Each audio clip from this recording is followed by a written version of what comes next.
আপনি কোরআনের কিছু আয়াত পড়লেন, কিন্তু এটা আপনি বুঝলেন না, তাই এটা প্রয়োগ করবেন কীভাবে?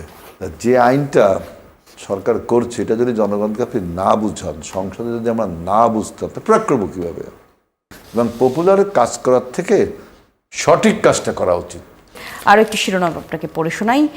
আইন ব্যাখ্যা নয়, প্রয়োগে মনোযোগী হন স্বরাষ্ট্রমন্ত্রীকে ইসলামী আন্দোলন। ইসলামী আন্দোলন বাংলাদেশের মহাসচিব অধ্যক্ষ হাফিজ মাওলানা ইউনুস আহমেদ এই কথা বলেছেন। তিনি স্বরাষ্ট্রমন্ত্রীর দৃষ্টি আকর্ষণ করে বলেছেন, আইন সংবিধান এবং আইন সংবিধান ব্যাখ্যায় আমরা বারবার দেখেছি আপনি অনেক অজ্ঞ, এবং সেই জায়গা থেকে এখন আইন মন্ত্রণালয়ে মনোযোগ দিন।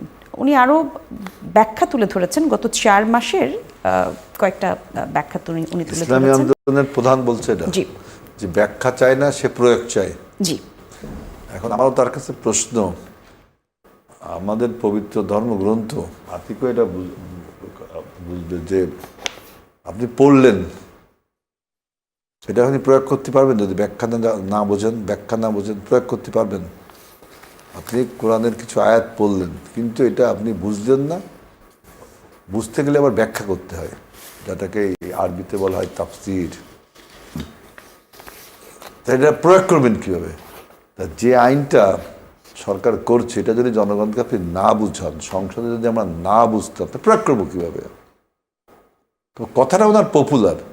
আমাদের প্রধানমন্ত্রী আপনার সংসদের কনক্লুডিং সেশনে বলেছিলেন যে আমরা সবাই পপুলার বক্তব্য দিতে পারি, পপুলার কাজও করতে পারি, কিন্তু এটার আফটার ইফেক্ট কী এবং পপুলার কাজ করার থেকে সঠিক কাজটা করা উচিত। আইন একটা যেটা আছে সেটা প্রয়োগ করতে হবে। আমি প্রয়োগ করলাম, আপনি বুঝলেন না বিষয়টা, আপনি বলবেন যে আমার পরে অপপ্রয়োগ করা হয়েছে, আমার পরে বেআইনি কাজ করা হয়েছে।